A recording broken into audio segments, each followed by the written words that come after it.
प्यारे बच्चों, आप सभी लॉकडाउन के कारण अपने अपने घरों में हैं। ऐसे समय में हम लेकर आए हैं आपके लिए डिजी साथ कार्यक्रम। इसके माध्यम से आप प्रत्येक दिन सोमवार से शुक्रवार तक पूर्वाह्न 10 से 12 तथा अपराह्न 1 से 2 बजे तक अपने अपने कक्षाओं के अनुरूप कार्यक्रम देख सकेंगे। स्कूली शिक्षा एवं साक्षरता विभाग, झारखंड।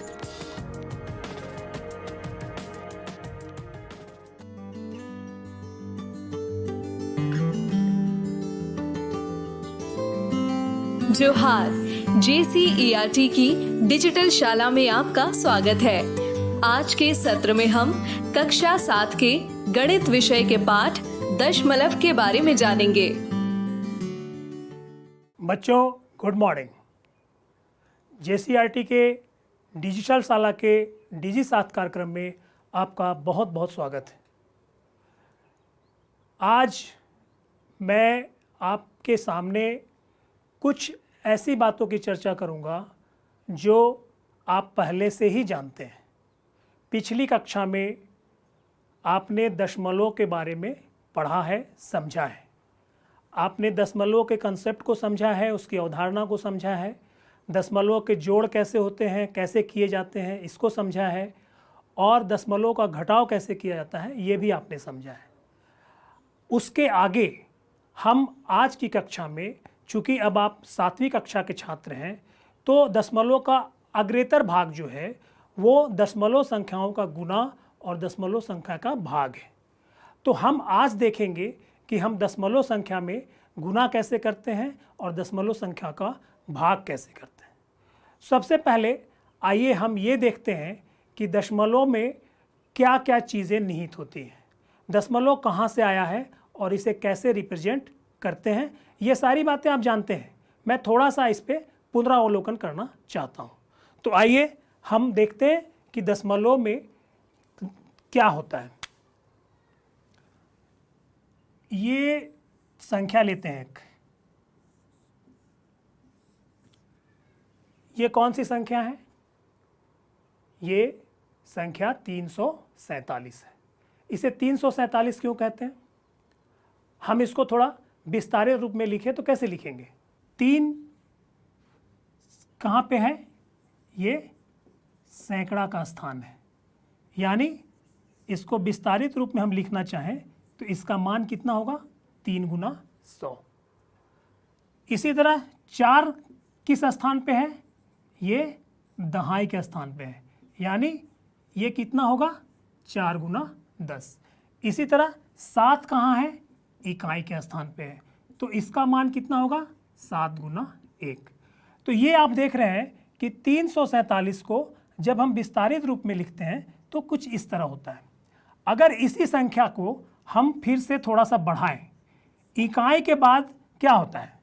इकाई के बाद मान लीजिए आपको ये संख्या दी हुई है 347.05। अब यहाँ पे हम आपसे पूछे कि 347 में सैकड़े के स्थान पे क्या था? 3 था। दहाई के स्थान पे क्या था? 4 था। इकाई के स्थान पे 7 था।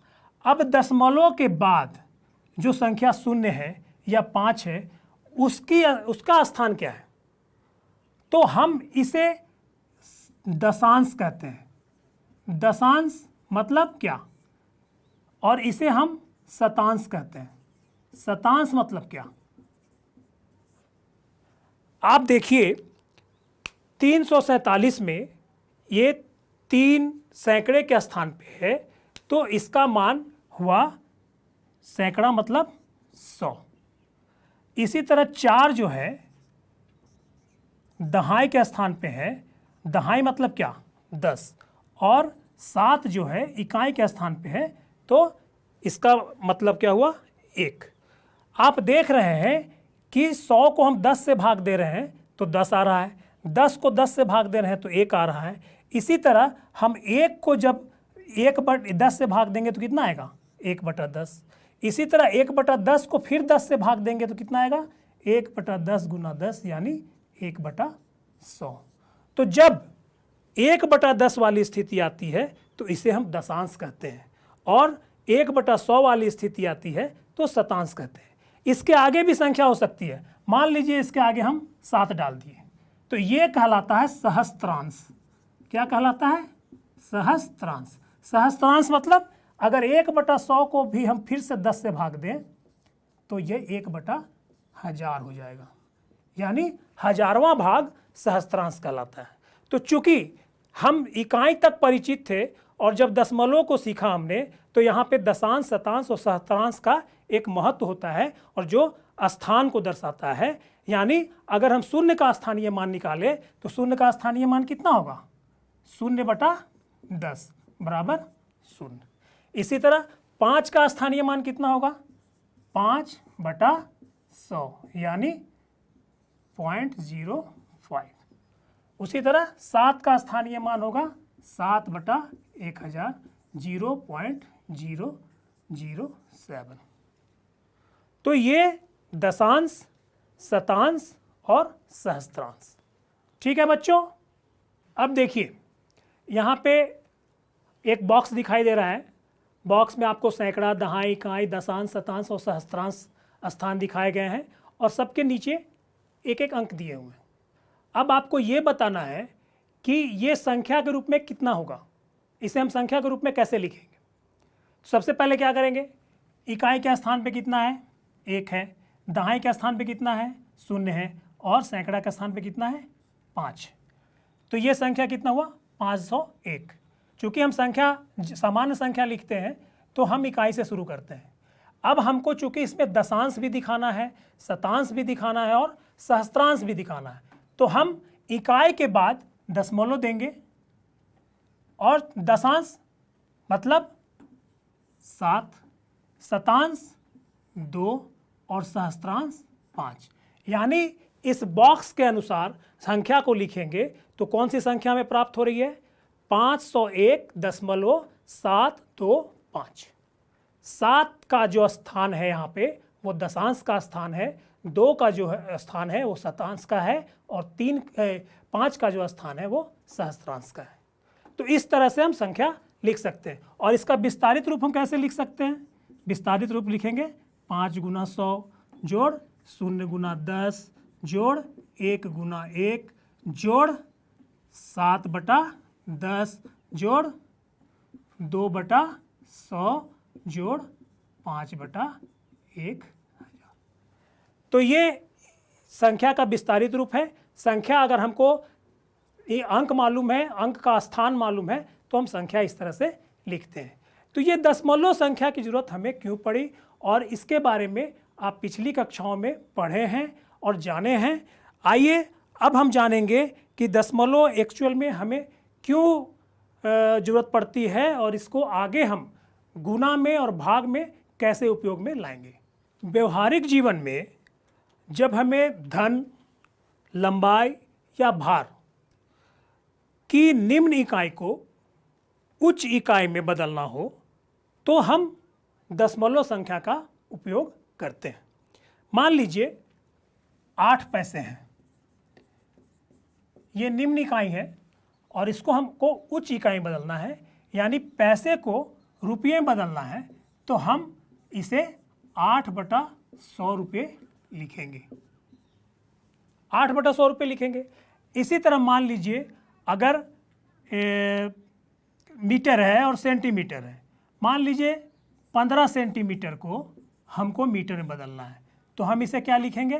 15/100 मीटर। इसी तरह अगर भार की इकाई को लें तो मान लीजिए 25 ग्राम है और 25 ग्राम को हमको किलोग्राम में बदलना है, तो हम क्या करेंगे?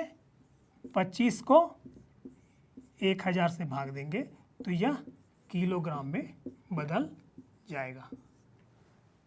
देख रहे हैं आप, चूंकि 100 पैसे का 1 रुपया होता है तो 8 पैसे में कितना रुपया होगा? 8/100। जब हम इसको दशमलव में लिखेंगे तो कुछ इस तरह से लिखेंगे 0.08 रुपये।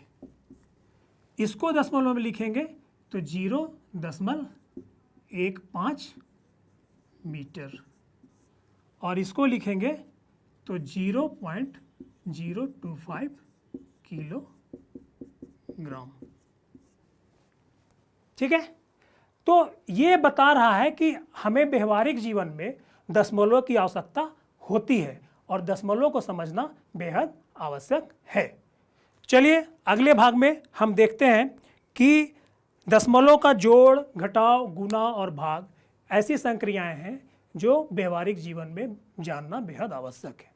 तो आप चूंकि जोड़ को जान गए हैं, घटाव को जान गए हैं, तो अब हम मूल बात पे आएंगे कि दशमलव का गुना कैसे किया जाता है। मैं आपको एक उदाहरण देता हूँ। आप बाजार में सब्जी खरीदने जाते हैं, मान लीजिए कि आपको भिंडी खरीदनी है। आपको दुकानदार बोलता है कि भिंडी 4 रुपये 50 पैसे की दर से है। आइए देखते हैं कि हमारे पास 4.50 है और इसको हमको 2.5 से गुना करना है और जो गुणनफल आएगा उतना ही रुपया हमें सब्जी वाले को भुगतान करना है। इसको समझने के लिए हम आइए एक अन्य गुना को देखते हैं। ये हम करते हैं 0.1 को 0.1 से गुना करके देखते हैं क्या होता है। यहाँ पे 0.1 मतलब क्या हुआ, 0.1 बराबर कितना हुआ, 1/10। तो 0.1 गुना 0.1 क्या होगा, 1/10 गुना 1/10। तो ये कितना हो जाएगा, 1/100 और ये कितना हो जाएगा 0.01। स्पष्ट है। 1/10 से आप क्या समझते हैं? 1/10 क्या होता है? मान लीजिए 2 3 4 5 6 7 8 9 10। आपके पास 1 2 3 4 5 6 7 8 9 10, ये 10 भाग हैं और 10 भाग 1/10 मतलब हुआ 10 में से 1 भाग। तो इस चित्र के हिसाब से 10 में से 1 भाग कौन सा होगा, ये पूरा 10 भाग है और 1 भाग कौन सा होगा, ये जो छायांकित भाग है यही 1/10 होगा। तो इसी को हमने 2 बार गुना किया तो 1/100 हुआ और 1/100 कितना हो गया, 0.01। अब 1/100 क्या हुआ, अगर इसी को जो था 1 2 3 4 5 6 7 8 9 10, अब फिर इधर से भी हम 10 भाग कर देंगे, 1 2 3 4 5 6 7 8 2 10। अब यहाँ पे जो ये भाग आया,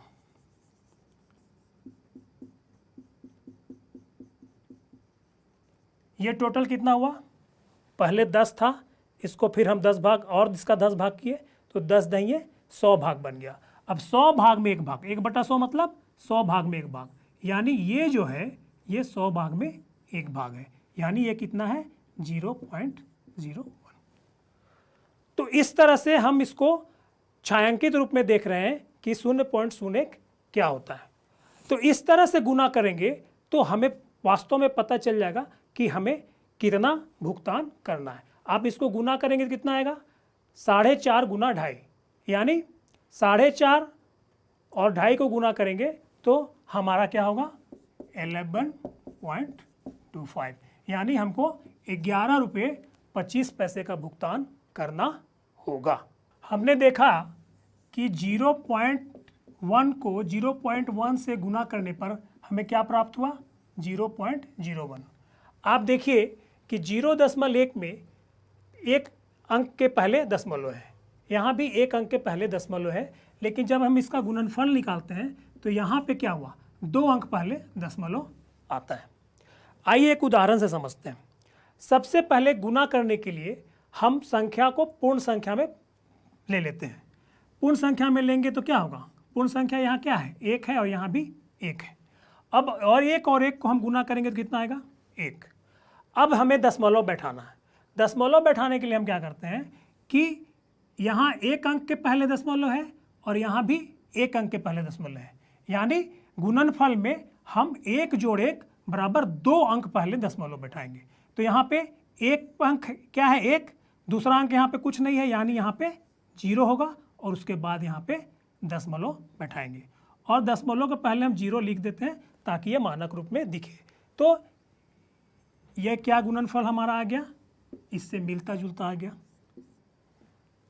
तो हम गुना करने के संदर्भ में हम क्या करते हैं कि 2 दशमलव संख्याओं का गुणन करने के लिए सबसे पहले संख्याओं को पूर्ण संख्या के रूप में गुना करते हैं और पूर्ण संख्या के रूप में गुना करने के बाद उसमें स्थान के हिसाब से दशमलव बैठाते हैं और इस तरह हमें गुणनफल प्राप्त हो जाता है।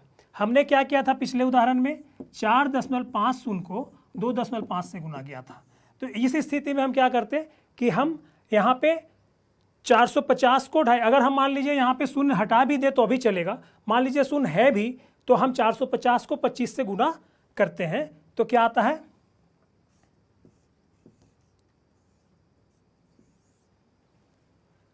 11,250। ठीक है, अब देखिए, अब यहाँ पे 1 अंक के पहले यहाँ दशमलव है और यहाँ 2 अंक के पहले दशमलव है, यानी दशमलव हमको कितने अंक के पहले बैठाना होगा, 2 अंक यहाँ है 1 अंक यहाँ, यानी 2 और 1 3।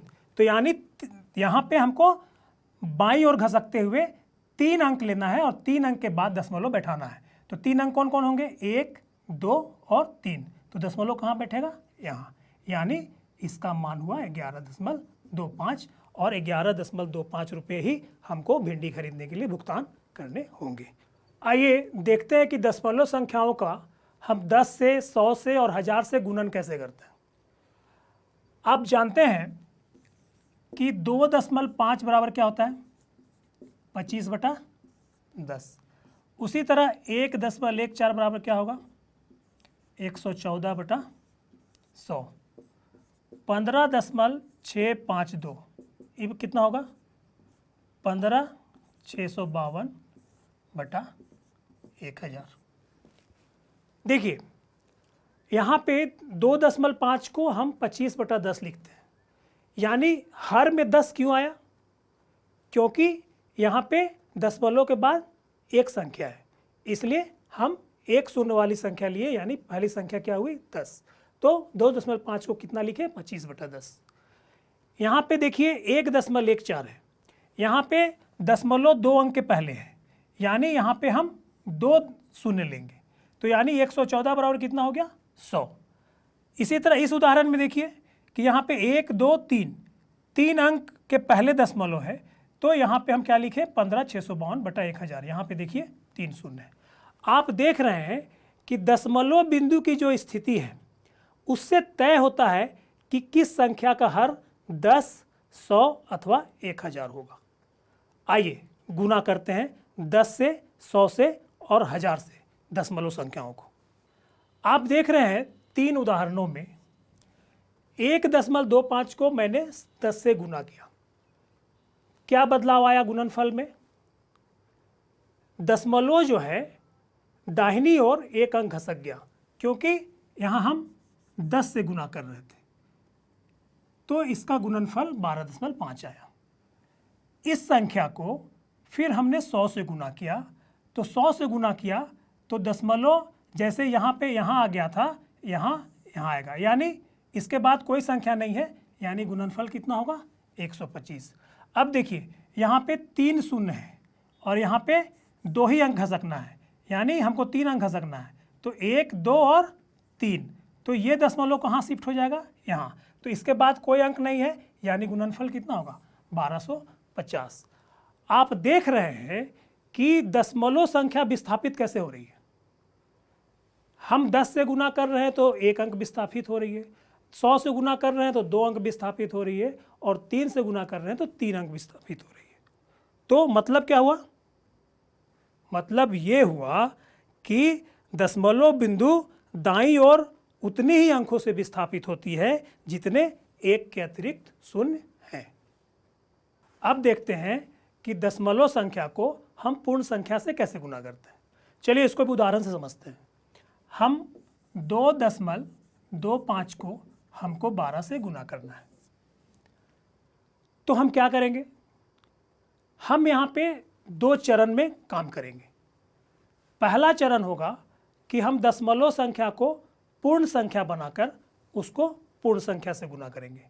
यानी स्टेप 1 जो हमारा होगा वो क्या होगा, 2.25 को हम क्या लिखेंगे, 225, और इसको 12 से गुना करेंगे। 12 से गुना करेंगे तो क्या आएगा, 2700। ये पहला चरण था। अब हम इस संख्या को गुणनफल में बदलने के बाद, चूंकि संख्या में दशमलव था तो इस संख्या में भी हमको दशमलव रखना है। तो हमारा स्टेप 2 ये होगा कि हम देखेंगे कि कितनी संख्या के पहले दशमलव था।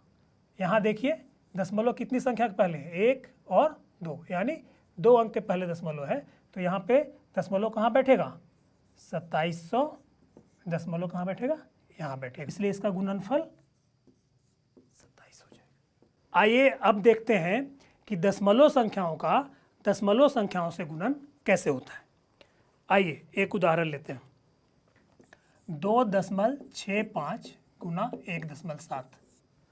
आप देख रहे हैं कि दोनों संख्याएं यहाँ दशमलव के साथ है, यानी ये भी दशमलव संख्या है और ये भी दशमलव संख्या। अब इसको गुना करना है। यहाँ भी हम 2 स्टेप में गुना करेंगे।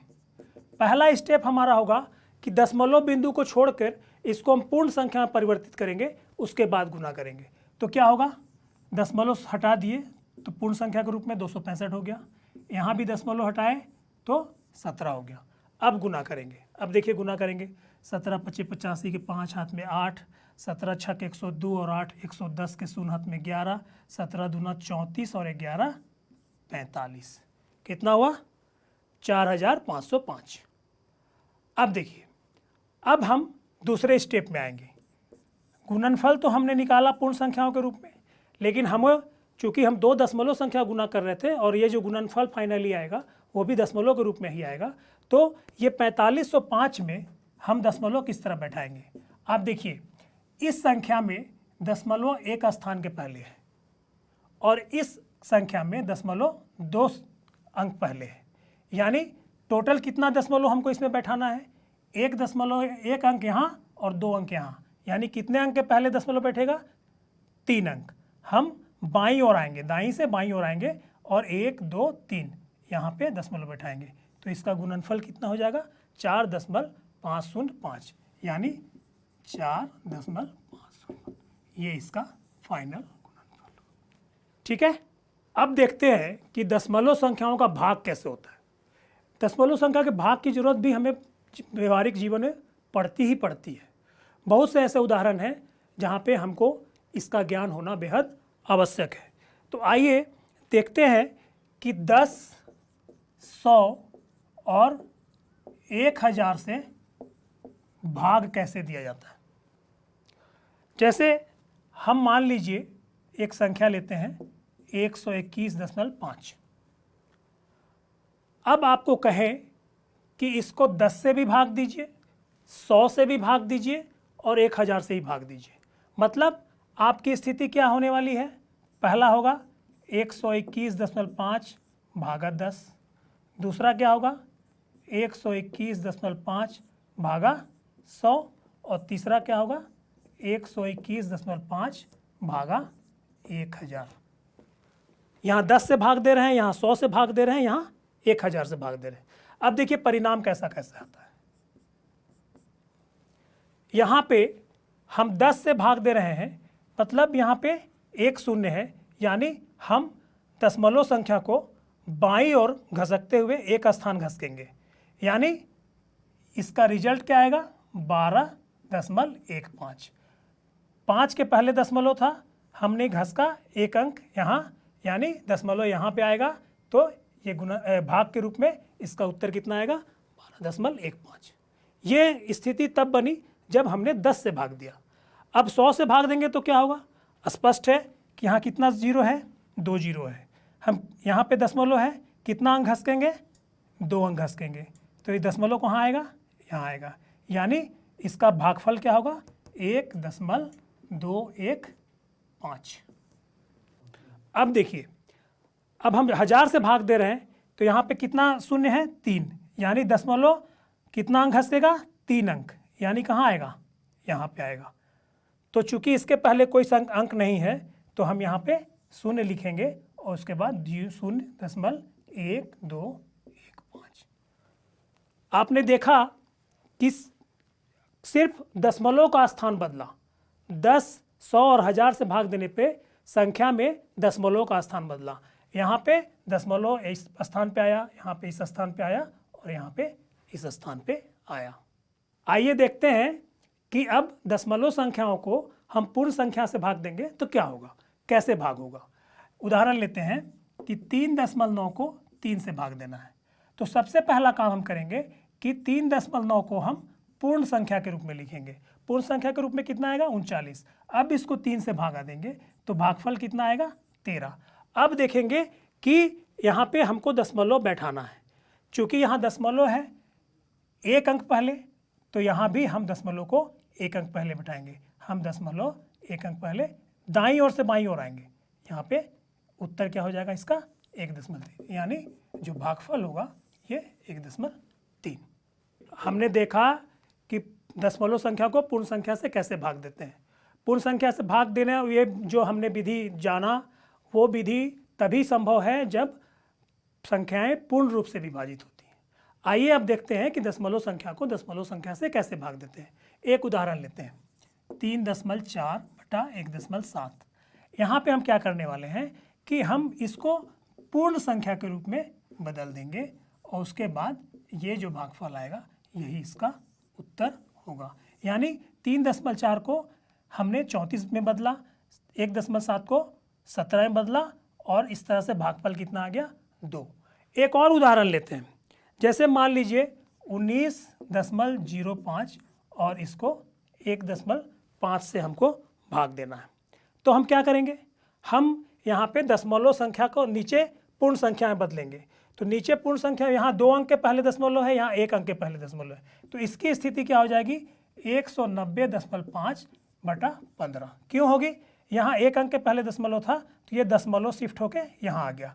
तो यहाँ कितना आ गया 190.5, यहाँ का दशमलव हट गया तो ये कितना हुआ 15। अब इसको भाग देंगे तो क्या होगा 15 × 15, यहाँ 4 बच गया, 15 दूना 30 दशमलव और यहाँ 30 था तो 10 हुआ, 15 सते 105, यानी इसका भागफल कितना आया 12.7। तो स्पष्ट है कि व्यवहारिक जीवन में दशमलव का क्या उपयोग है, इसका गुणन और इसके भाग क्यों आवश्यक है, हमने आज सीखा।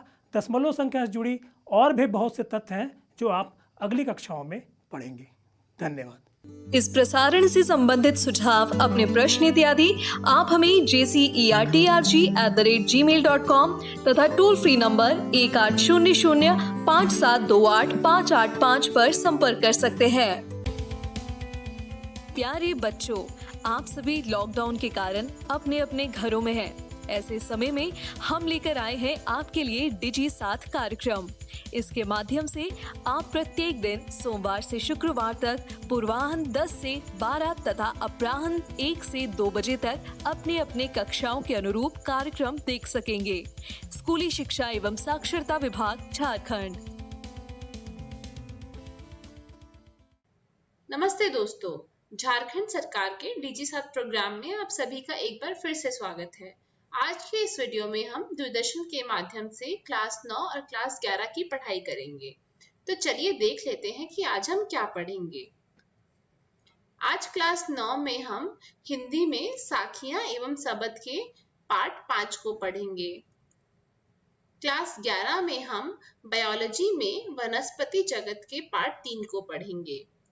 इन सभी वीडियो के साथ हम कुछ रोचक प्रश्नों को भी हल करेंगे। दोस्तों, आप सबसे उम्मीद है कि आपने अपनी कॉपी और कलम अपने साथ रखी होगी, जिसमें आप जरूरी बातों को नोट करेंगे। तो चलिए शुरू करते हैं आज का एपिसोड।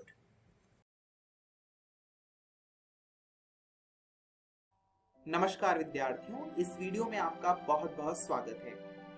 आज हम कबीरदास के दूसरे शब्द का अर्थ जानने वाले हैं। तो आज की इस वीडियो का विषय बिंदु भी यही है कि हम उस दूसरे पद का प्रसंग जानें और उस पद का अर्थ भी जानें। तो आइए विद्यार्थियों, शुरू करते हैं ये वीडियो। कबीरदास ने इस पद में ईश्वर की प्राप्ति के बाद क्या कुछ होता है उसका वर्णन किया है। इस रचना में हम कबीर की रचनावली की जो सृजनात्मकता है उसको देख सकते हैं कि कबीरदास ने किस प्रकार सृजनात्मकता का प्रयोग करके अपनी रचनाओं को एक अलग प्रकार की विशिष्टता दी है। कबीरदास के शब्द में हमें प्रतीकों की व्यवस्था भी देखने को मिलती है। तो आइए विद्यार्थियों, पढ़ते हैं कबीरदास का यह शब्द। संतो भाई आई ज्ञान की अंधेरे, भ्रम की टाटी सबे उड़ानी, माया रहे ना बांधे, हित चित की धुआं गिरानी, मोह बलिंडा टूटा, तृष्णा छानी परी घर ऊपरी, कुबधी का भांडा फूटा, जोग जुगत करी संतो बांधी, निर्चू चुवे ना पानी, कूड़ कपट काया निकसया, हरि की गीत जब जानी, आंधी पीछे जो जल बूठा, प्रेम हरिजन भीना, कहे कबीर भान के प्रगटे, उदित भयातम खीना। विद्यार्थियों, आइए अब हम इस शब्द का अर्थ जानते हैं।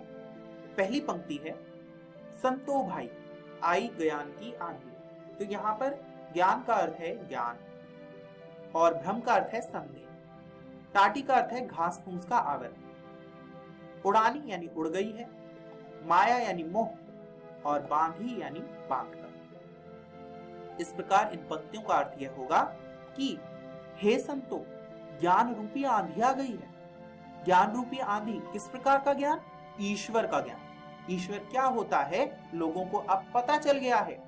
और इस आंधी से क्या हुआ है, जो भ्रम का आवरण था वह उड़ गया है और मोह जो है, मोह का बंधन भी मुक्त हो गया है। जो व्यक्ति है वह मोह के बंधन से भी मुक्त हो गया है। यहाँ पर कवि ने व्यक्ति के शरीर को एक कच्चे भवन के रूप में देखा है और जो आंधी आई है उससे बुराई थी मनुष्य के मन की, वह समाप्त होने लगी है। उसका वर्णन कवि ने किया है। आगे कवि कहता है, हित चित की धुआं गिरानी, मोह बलिंडा टूटा, तृष्णा छानी परी घर ऊपरी, कुबधी का भांडा फूटा। हित का अर्थ होता है स्वार्थ, चित का अर्थ होता है मन, द्व का अर्थ होता है दो, थूनी का अर्थ होता है टेक, गिरानी यानी गिर गई, बलिंडा का अर्थ होता है मोटी बल्ली, तृष्णा का अर्थ होता है लालच, छानी का अर्थ होता है छप्पर, जो घर के ऊपर लगाते हैं उसे छप्पर कहते हैं, कुबधी का अर्थ होता है दुर्बुद्धि यानी बुरी बुद्धि और भांडा का अर्थ होता है बर्तन। इस प्रकार इन पंक्तियों का अर्थ यह निकला कि स्वार्थ और मोह की जो टेक थी व्यक्ति के मन में वह गिर गई है और मोहरूपी जो बलिंडा था, जो मोटी बल्ली थी, वह भी टूट गई है। और इस आंधी से जो लोगों के मन में लालच का छप्पर था वह भी गिर गया है और कुबुद्धि के रूप में जो बर्तन थे वह भी फूट गए हैं। विद्यार्थियों, यहाँ पर एक दृश्य का वर्णन भी कवि कर रहा है और साथ ही साथ उसका आध्यात्मिक रूप भी दिखा रहा है। तो यहाँ पर कबीरदास के आप देख सकते हैं रचना कौशल, यहाँ पर देख सकते हैं कबीरदास का। विद्यार्थियों, यहाँ पर आप कबीरदास का रचना कौशल देख सकते हैं। आइए अब हम अगली पंक्तियों का अर्थ जानते हैं। यहाँ पर जोग का अर्थ होता है योग, जुगत यानी युक्ति, निर्चु यानी तनिक भी, चुवे यानी टपकना, निकसिया यानी निकल गया और जानी यानी समझ में आ गई। इस प्रकार इस पंक्ति का अर्थ होगा कि अब जब आंधी से सब कुछ समाप्त हो गया है तो योग और युक्ति से संतों ने एक नया मकान बना लिया है और वह तनिक भी चूता नहीं है, उससे तनिक भी पानी नहीं टपकता। पानी न टपकने का अर्थ है कि उनके मन में बुराई नहीं आ सकती, अब बुराइयों का प्रवेश नहीं हो सकता। कूड़ कपट काया निकसया, यानी जो कूड़ कपट काया थी, यानी जो बुराई थी वह तो निकल गई। और वो कैसे निकली? हरि की गीत जब जानी, जब हरि के गीत समझ में आए, जब हरि का ज्ञान हुआ, जब ईश्वर का ज्ञान हुआ, यानी ईश्वर के ज्ञान से छल कपट समाप्त हो गया। अगली पंक्ति में कबीरदास कहते हैं, आंधी पीछे जो जल बूठा, प्रेम हरिजन भीना, कहे कबीर भान के प्रगटे, उदित भया तम खीना। बूठा का अर्थ होता है बरसना और भीना का अर्थ होता है भीग गया। भान का अर्थ होता है सूरज और उदित भया यानी निकल गया, तम खीना यानी अंधकार नष्ट हो गया। तम का अर्थ होता है अंधकार। कबीरदास कहते हैं कि आंधी के बाद जो जल बरसा उससे क्या हुआ, लोग जो है हरि के प्रेम में भीग गए, यानी ईश्वर की प्राप्ति उन्हें हो गई, ईश्वर का ज्ञान हो गया और आनंदमय हो गए। आगे कवि कहता है कि ऐसा लगा वातावरण जैसे सूरज निकलने से अंधकार समाप्त हो जाता है। ठीक उसी प्रकार जब ईश्वर की प्राप्ति हो जाती है तो इंसान के मन की बुराई समाप्त हो जाती है। कवि ने यहाँ पर ईश्वर की सच्ची पहचान बताई है। ईश्वर की पहचान से क्या कुछ होता है वह बताया है। मुझे आशा है कि आपको यह समझ आ गया होगा। आइए अब हम जानते हैं कि इस वीडियो में हमने क्या कुछ सीखा। इस वीडियो में हमने जाना कि ज्ञान प्राप्ति के पहले और बाद में कैसी कैसी घटनाएं, कैसा कैसा वातावरण बना, कैसा कैसा माहौल बना।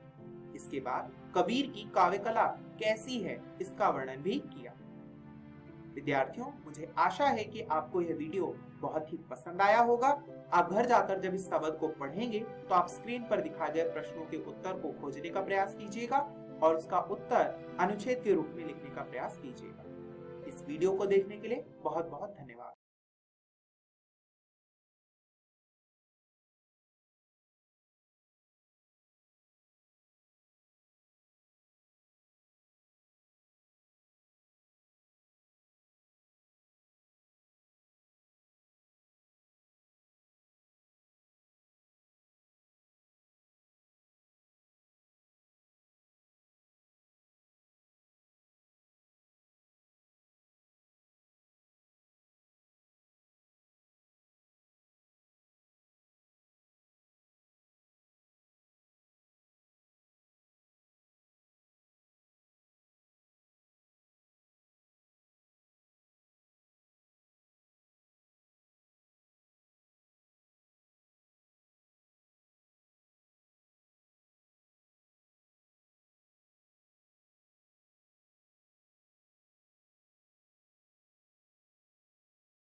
हेलो दोस्तों। तो आज हम इस अध्याय वनस्पति जगत यानी कि किंगडम प्लांटी को जारी रखेंगे। मैं आशा करता हूँ कि आपको पिछला वीडियो जिसमें हमने ब्रायोफाइट और टेरिडोफाइट्स के बारे में चर्चा करी थी वह समझ में आ गया होगा। तो आज हम क्या पढ़ेंगे? आज हम जिम्नोस्पर्म, एंजियोस्पर्म और पादप जीवन चक्र तथा संतति या पीढ़ी एकांतरण यानी कि plant life cycle and alternation of generations के बारे में पढ़ेंगे। तो आइए शुरू करते हैं और सबसे पहले हम बात करेंगे जिम्नोस्पर्म के बारे में। तो जिम्नोस्पर्म जो शब्द है उसका मतलब है, जिम्नो का मतलब है नेकेड यानी कि अनावृत, और स्पर्म्स का मतलब है सीड यानी कि बीज। तो यह चीज़ आपको ध्यान में रखनी है दोस्तों। और इनमें बीजांड अंडाशय भित्ति से ढके हुए नहीं होते, इसलिए इन्हें जिम्नोस्पर्म कहते हैं, क्योंकि इनके पास नेकेड सीड होते हैं। इनमें आमतौर पर मूल मसला मूल होते हैं और जिम्नोस्पर्म में मध्यम अथवा लंबे तथा झाड़ियां होती है, और जिम्नोस्पर्म का सिकुआ वृक्ष सबसे लंबा है। तो यह जो वृक्ष जिसका आप चित्र देख सकते हैं यह बहुत ही लंबा वृक्ष होता है। तो आइए चलते हैं और जिम्नोस्पर्म के कुछ उदाहरणों के बारे में बात करते हैं। तो जो सबसे पहला उदाहरण है उसका नाम है पाइनस। यह शाखीय यानी कि ब्रांच्ड होते हैं। इनके पास मसला मूल होती है तथा यह मूल कवक के साथ सहयोग कर लेती है और माइकोराइजा बनाती है।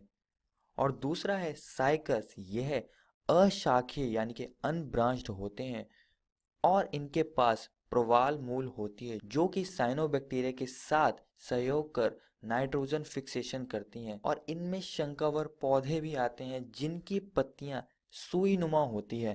तो आप जैसे कि देख सकते हैं यह उस पौधे का चित्र है और आप देख सकते हैं कि इसकी पत्तियां सुई नुमा है। तो आइए और अब बात करते हैं जिम्नोस्पर्म के जीवन चक्र के बारे में। तो आप जैसे कि देख सकते हैं यहाँ पर यह पाइनस का एक पेड़ है और जो यहाँ पर कोन्स दिखा रहे हैं आपको यह मादा कोन है। जैसे कि आप देख सकते हैं यह जो कोन है वह मादा कोन है, और यहाँ पर आप देख सकते हैं कि यह नर कोन है जिसमें से वायु द्वारा पॉलन ग्रेन्स यानी कि पराग कण निकल रहे हैं और पॉलिनेशन हो रहा है यानी कि परागण हो रहा है। और यह पॉलन ग्रेन्स परागण के बाद मादा कोन पर जाते हैं और धीरे धीरे करके अपना रास्ता तलाश करते हैं अंदर की तरफ, जैसे कि आप देख ही सकते हैं यहाँ पर। और यह मेगास्पोरेंजियम यानी कि गुरु बीजाणुधानी के तरफ आ जाते हैं और वहां पर यह एक चिपचिपी सतह से जाकर चिपक जाते हैं। कुछ समय बाद जो मेगास्पोरेंजियम है वह एक फ्लूइड उत्पन्न करता है जिससे कि पॉलिनेशन ड्रॉप कहते हैं, और इससे जो पॉलन ग्रेन्स होते हैं, जो पराग कण होते हैं, वह ऊपर की तरफ चले जाते हैं।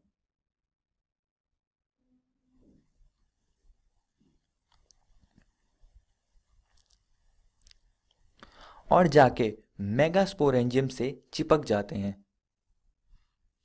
और कुछ समय बाद जो माइक्रोपाइलर एंड होता है वह सिकुड़ जाता है जिससे कि पराग कण वहीं पर सील हो जाते हैं। और फिर कुछ समय बाद जो पोलन ग्रेन्स होते हैं वह पोलन ट्यूब बनाते हैं, और जो नर युग्मक होता है वह विभाजित होकर दो नर युग्मकों में बदल जाता है, और धीरे धीरे करके यह अंदर की तरफ जाते हैं और जाके जो नर युग्मक है वह जायगोट बना देता है। यह नर युग्मक अंड कोशिका से फ्यूज हो जाता है और जायगोट बना देता है।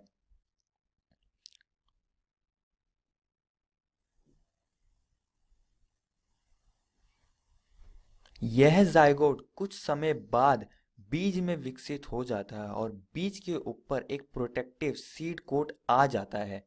और जब बीज पानी को सोख लेता है, पानी की उपस्थिति में यह बीज अंकुरित होने लगता है। तो आप देख सकते हैं यह बीज अंकुरित हो रहा है और अंकुरित होकर यह एक नए जीव को निर्माण करेगा, एक नए पाइनस में यह बदल जाएगा।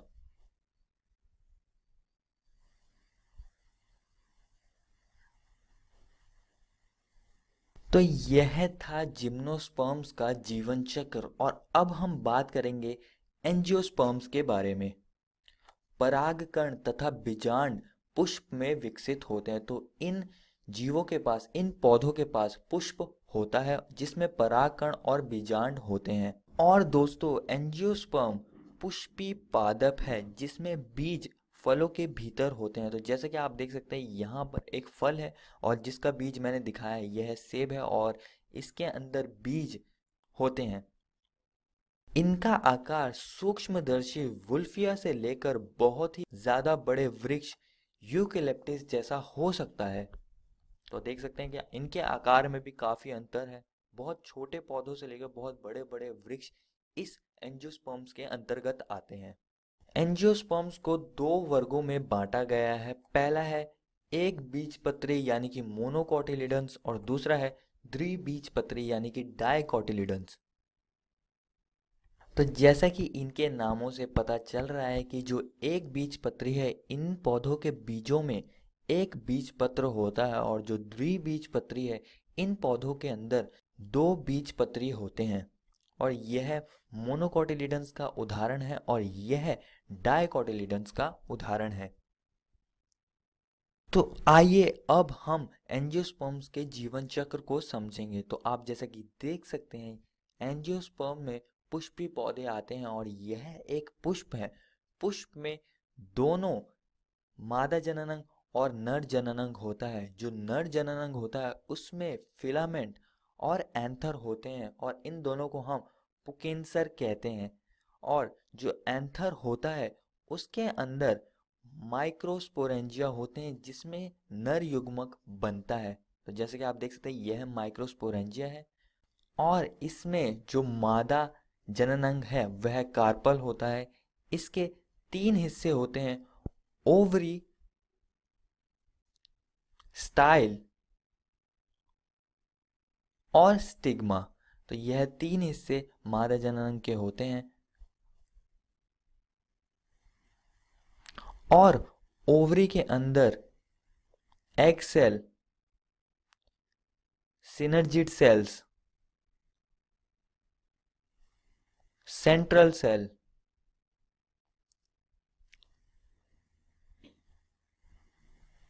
एंटीपोडल सेल्स, एम्ब्रियो सैक होता है और यह सब बीजांड में होते हैं। तो जब पॉलिनेशन होता है तो जो पॉलन ग्रेन्स हैं वह स्टिग्मा पर आकर चिपक जाते हैं और यह जो पॉलन ग्रेन्स हैं यह पॉलन ट्यूब विकसित करते हैं। तो जैसे कि आप देख सकते हैं यह जो पॉलन ग्रेन्स हैं, परागकण हैं, यह पॉलन ट्यूब को विकसित कर रहे हैं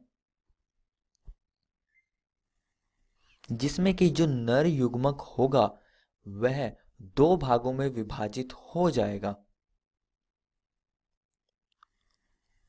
और यह धीरे धीरे करके ओवरी की तरफ बढ़ेगा और अंत में बीजांड की तरफ आ जाएगा।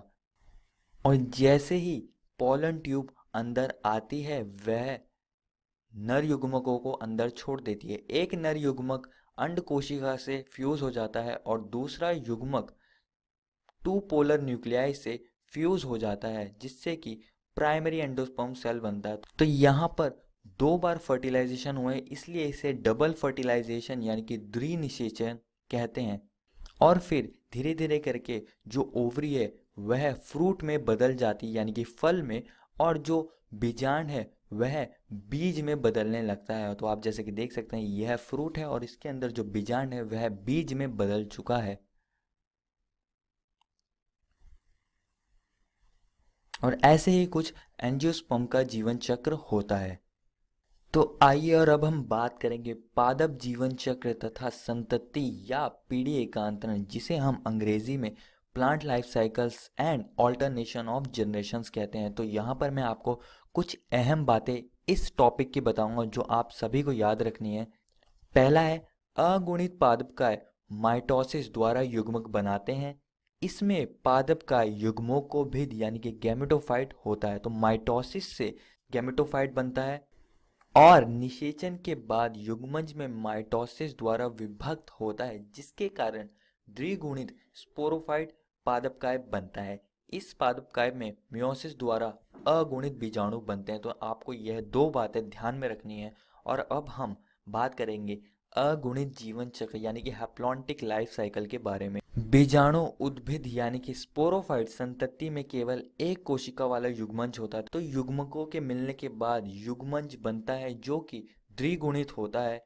यह मियोसिस के बाद अगुणित बीज बनाता है और अगुणित बीज में माइटोसिस के बाद एक युग्मकोभेद यानी कि गैमेटोफाइट बनता है जो कि प्रभावी प्रकाश संश्लेषी और मुक्त जीवी होता है। तो यहाँ पर मैंने गैमेटोफाइट यानी युग्मकोभेद को बड़े डब्बे से इसलिए दिखाया है क्योंकि यह यहाँ पर प्रभावी होता है। कहाँ पर? हैप्लॉन्टिक लाइफ साइकिल में, यानी कि अगुणित जीवन चक्र में गैमेटोफाइट प्रभावी होता है। यह चीज़ आपको ध्यान में रखनी है। उदाहरण के लिए वॉल्वॉक्स, स्पायरोगारा तथा क्लाइमाडोमोनास यह वाला जीवन चक्र करते हैं, यानी कि अगुणित जीवन चक्र करते हैं।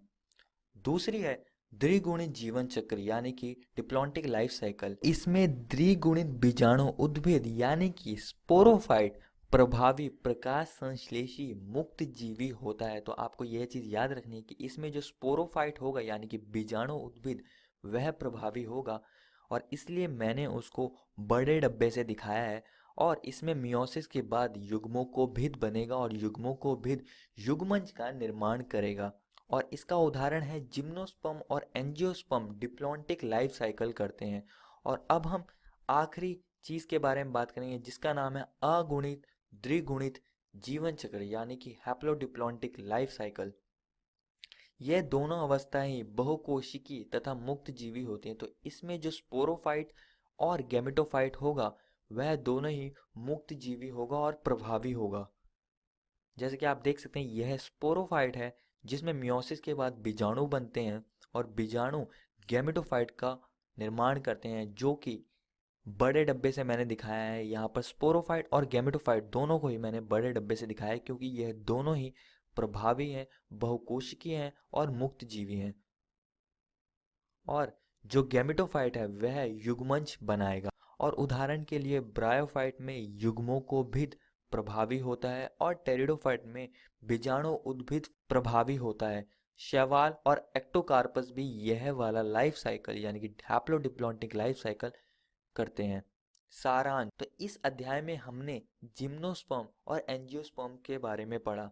इन सभी के उदाहरण और जीवन चक्र पर हमने चर्चा करी और हमने इनकी कुछ खासियतों के बारे में भी बात की, जैसे कि जिम्नोस्पर्म में नेकेड सीड्स होते हैं और एंजियोस्पर्म में जो बीज होता है वह फल के अंदर बनता है। और हमने पादप जीवन चक्र तथा संतति या पीढ़ी एकांतरण के बारे में बात करी जिसमें कि 3 जीवन चक्र होते हैं: अगुणित जीवन चक्र, द्विगुणित जीवन चक्र और अगुणित द्विगुणित जीवन चक्र। इन सभी के बारे में हमने चर्चा करी। धन्यवाद।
हेलो दोस्तों, आशा है कि आपको आज का पाठ पढ़ने में बहुत मजा आया होगा। तो चलिए देख लेते हैं कि आज हमने क्या पढ़ा। आज हमने क्लास 9 में हिंदी में साखियां एवं शब्द को पढ़ा और क्लास 11 में हमने बायोलॉजी में वनस्पति जगत को पढ़ा। इसी के साथ हमने इन वीडियो पर आधारित कुछ प्रश्नों को भी हल किया। चलो देख लेते हैं दोस्तों कि कल हम क्या पढ़ेंगे। कल हम क्लास 9 में इंग्लिश में इन द किंगडम ऑफ फूल्स पढ़ेंगे और क्लास 11 में the summer of beautiful white horse पढ़ेंगे।